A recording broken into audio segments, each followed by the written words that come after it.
So hello guys, welcome back to my channel. So what we have here today is the 2022 Honda City RS hatchback. There has been a lot of debate with this City RS and controversy as well because this replaced the ever popular Honda Jazz. So this City RS hatchback has very big shoes to fill. So let's see if it's definitely worth it over the old Honda Jazz. Being a Honda City RS, it is exactly the same like in the Honda City RS sedan. Being the RS pack, as you can see, gloss black grille here, carbon fiber trim here, ground clearance is 134 millimeters. You still get fog lamps here. So the biggest differences between the RS hatch and the sedan is not in front, but here at the side. So here at the side of the Honda City RS hatchback, it is 8 inches shorter. In my opinion, the Honda City does look a little bit better in this hatchback form. I mean, just look at it. Doesn't it look sexy? Everything from here at front to the B pillar as well in the interior is exactly the same. Now this whole rear now is where it gets really different, as you can see with the design itself. Also being the RS variant, you get gloss black side mirrors with LED turn repeaters. So this is the biggest difference between the City RS sedan and this hatchback is the rear. I don't know what's up with the Honda Cities and European cars. The rear of the Honda City RS or the Honda City sedan in general looks like a rear of a BMW 3 Series. Now for this hatchback, why does it look like a Mercedes A-Class?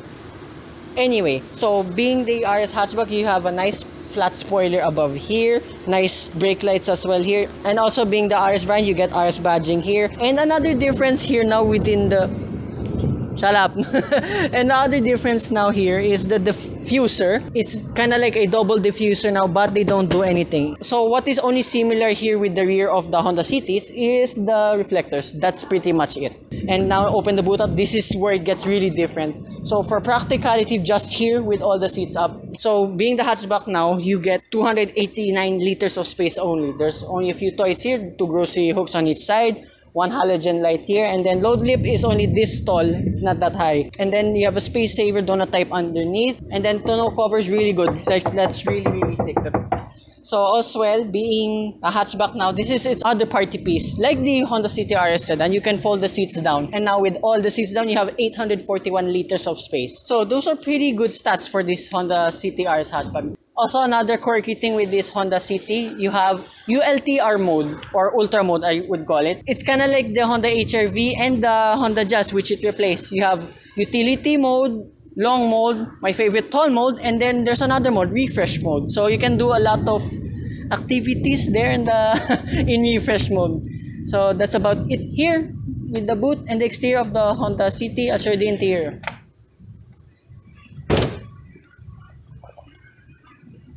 Umulan ang wala. 24 hours later. So here now in this interior of the City RS hatchback, it is pretty much the same as like the Honda City RS sedan. It is literally the same here. Lots of cup holders, they fit in the doors. And the 2 cup holders here in the middle, yeah, it fits my water jug, but it might get in the way of the climate control, but it is fine. And then also being the RS variant, you get paddle shifters. I love these paddle shifters. They may be plastic, but they're still nice to the touch. Despite being the top of the line variant as well, a lot of blank buttons here as you can see.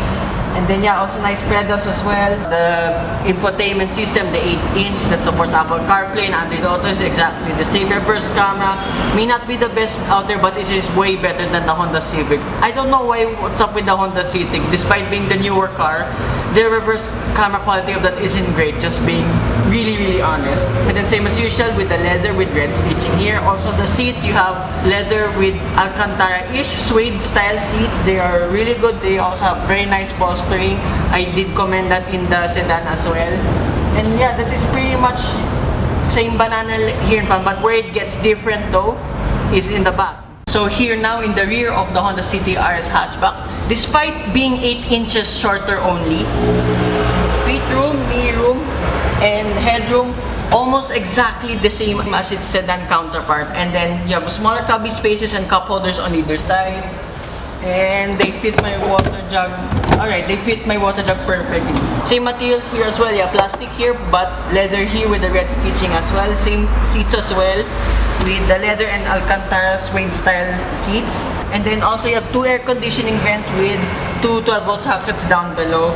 Transmission panel is a little bit wide, but it's not that tall. You can simply put your feet up. The seat's a little bit elevated, but my headroom, I don't have headroom anymore. Like, it's almost non-existent now. Now this is where it gets a little bit different now with the City RS hatchback now. The lighting here is just a little bit less now since you have a sloping roof now being a hatchback. But there's still more light coming in, at least than most of its rivals like Kia Rio and Mazda 3. I won't compare much with the Mazda 3 because I haven't driven one yet.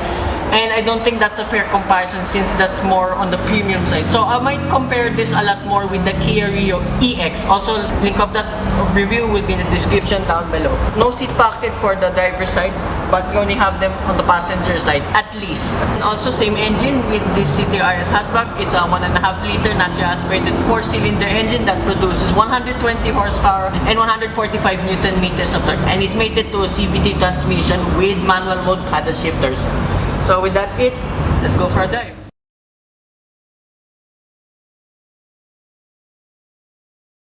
So after months of trying to drive the Honda City RS hatchback, I finally got to drive it finally. Also shout out to my friend Gemo.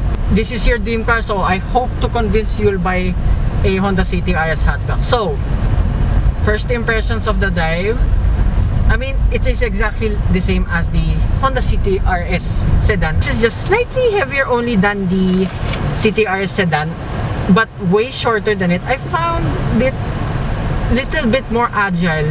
To be honest, it's a fun car to drive.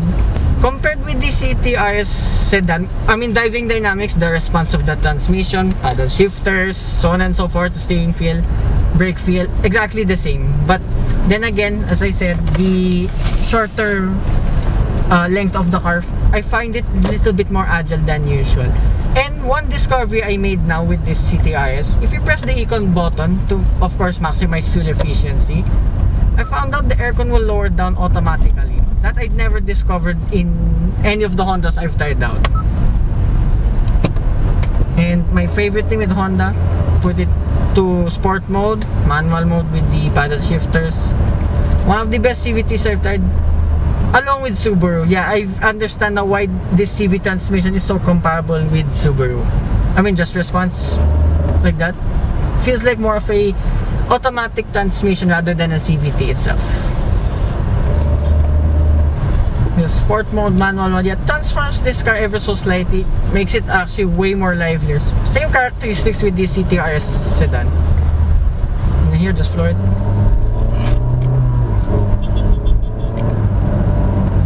I love this transmission. I like Honda tunes their CVT transmission. I mean, look, you can feel it shift up and down. Yeah, it's probably also one of the best in class. And wow, this is so peppy. I love it.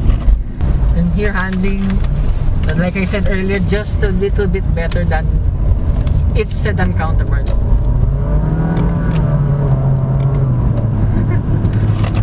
And driving it a bit more, I found the brakes just a little bit better too. And as I said again, because hence it's a shorter car. Now for its fuel economy, you know me, in every Honda review, I'll keep saying 8.4 kilometers per liter. Not this one, it still returned pretty good numbers. So I've been averaging this test drive only 10.8 kilometers per liter. Just a little bit better than the City RS sedan. But then again, it could be this more or less the same. So that concludes my review of this Honda City RS hatchback. So I'd like to thank Honda Philippines, Honda Green Hills, Sir Viel, Sir Ben, Sir Justin for making this review possible. So you're welcome, sir. Thank you too. So hope you guys like and subscribe, and I will see you with more future car reviews and more Honda reviews as well. Bye bye.